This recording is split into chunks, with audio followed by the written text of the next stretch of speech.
Essa é uma bela história de um grande professor.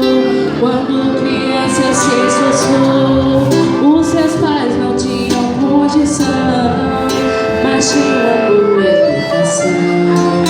Em um país que tem